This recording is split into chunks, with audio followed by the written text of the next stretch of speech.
En abril de 2025, el mismo dólar valía casi 16 bolivianos en la calle y menos de 7 en la ventanilla del Banco Central. Ese doble precio no es un error. Es la última grieta de un tipo de cambio que Bolivia mantuvo congelado 15 años, hasta que las reservas que lo sostenían se acabaron. El precio oficial no se movió un centavo entre 2011 y junio de 2026. En ese tiempo, las reservas del país cayeron casi un 90%. La bandera de estabilidad siguió ondeando encima de una caja que se vaciaba por dentro. Porque un precio fijo no se sostiene con voluntad política, se sostiene con dinero, todos los días. Y durante un tiempo, ese dinero tuvo un nombre muy concreto. Bolivia pudo hacerlo por una razón concreta: el gas. El país exportó como nunca entre 2006 y 2014. Por esas ventas entraron cerca de 30.000 millones de dólares. Con ese flujo, el Banco Central acumuló más de 15.000 millones en reservas. Sobre ese colchón se apoyó el número, y el número se fijó con fecha exacta. Noviembre de 2011. El Banco Central fija el precio y lo deja ahí. Conviene decirlo bien, no era un número, eran dos. 6,86 para comprarte un dólar, 6,96 para vendértelo.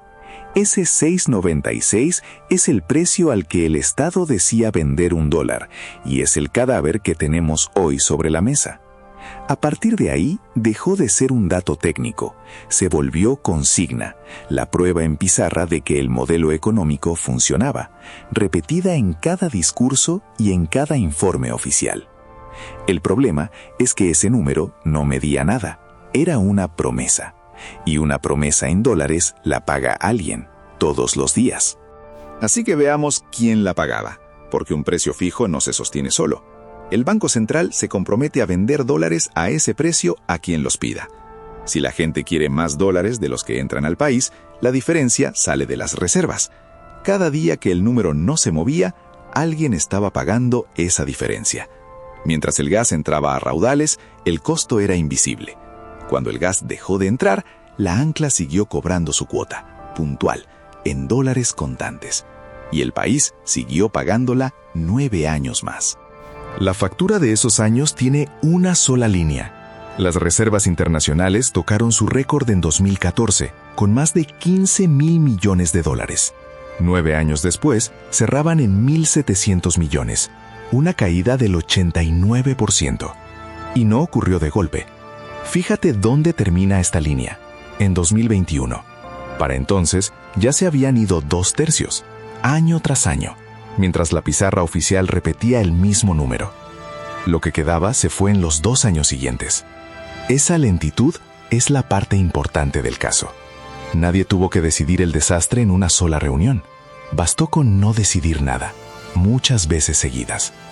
Aunque para no decidir nada hacía falta una coartada. El dinero que seguía entrando. Y ese sí cambió de tamaño.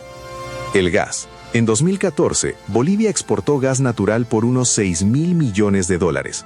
En 2025, la cifra fue de 1.077 millones, una caída del 82%.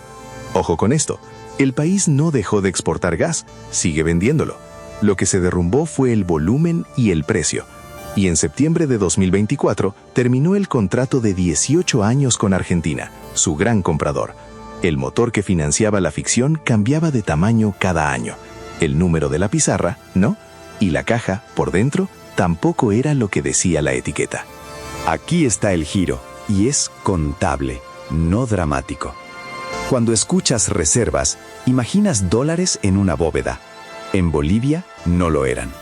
A finales de 2024, el país cerró con unos 50 millones de dólares en divisas líquidas.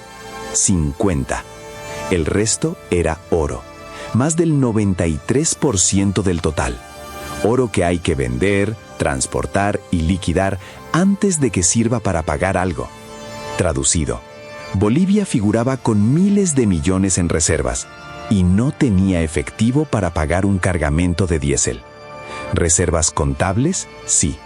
¿Reservas pagables? No. La fecha en que eso se volvió visible fue febrero de 2023. El Banco Central dejó de proveer dólares al sistema financiero. No le quedaban divisas líquidas. El 8 de marzo abrió una ventanilla para vender dólares directamente al público. A fin de mes ya entregaba con semanas de retraso. La gente hacía fila frente al Banco Central de un país que decía tener estabilidad cambiaria. 2 meses después, una ley autorizó operar con el oro de las reservas, fijando un piso de 22 toneladas. El colchón ya se estaba fundiendo, literalmente. Y la cola del banco fue solo el ensayo. La de verdad se formó en los surtidores. Bolivia importa la mayor parte de su combustible, más de la mitad de la gasolina y cerca del 86% del diésel. Todo eso se paga en dólares. Y encima estaba subvencionado. El presupuesto de 2025 destinaba unos 56 millones de dólares por semana a abaratar el surtidor. Ese dinero salía del mismo bolsillo que sostenía el tipo de cambio. Sin divisas no hay diésel. Sin diésel no hay camiones, ni cosecha, ni supermercado abastecido. En marzo de 2025, 7 de las 9 gobernaciones del país declararon emergencia por desabastecimiento. Hasta aquí sabemos quién lo pagó, el que hacía cola. Falta la otra mitad del expediente, quién lo cobró. Empecemos por lo que no se discute. El número se fijó en 2011, con Luis Arce como ministro de Economía. Y seguía publicado en 2024, con Luis Arce ya como presidente. 13 años defendiendo la cifra, que era su carta de presentación política. Y luego está la aritmética. Quien compraba dólares en la ventanilla oficial salía con billetes que en la calle valían el doble. Eso no era ilegal. Era simplemente la brecha. Y la brecha siempre paga a quien tiene acceso. Quien no tenía acceso, hacía cola. El resultado se vio en los precios. Bolivia cerró 2025 con una inflación acumulada del 20,4%. Es la más alta desde 1988. Contexto importante, no es la peor de su historia, ni se le acerca. La hiperinflación de los años 80 superó el 11.000% anual, y eso no admite comparación. Pero durante casi una década, el tipo de cambio fijo se presentaba como la prueba de que los precios estaban controlados. Y esa prueba se cayó sola. Tampoco todo fue el dólar paralelo. Los bloqueos rompieron cadenas de abastecimiento. Y el propio surtidor acabó sumando lo suyo en diciembre. Eso último merece contarse aparte, porque cierra el expediente. Así terminó, y no como suele contarse. El 18 de diciembre de 2025, el gobierno eliminó la subvención vigente unos 20 años. La gasolina especial pasó a costar 6,96 bolivianos el litro, exactamente lo que costaba $1 en la vieja pizarra oficial. El 6,96 dejó de ser el precio del dólar y pasó a ser el precio de un litro. Y el 29 de junio de 2026, una resolución ministerial soltó el tipo de cambio. Abrió en 9,73. El doble precio con el que abrimos este expediente se cerró así. No por una corrida, ni por un colapso, sino con una firma. El tipo fijo no cayó.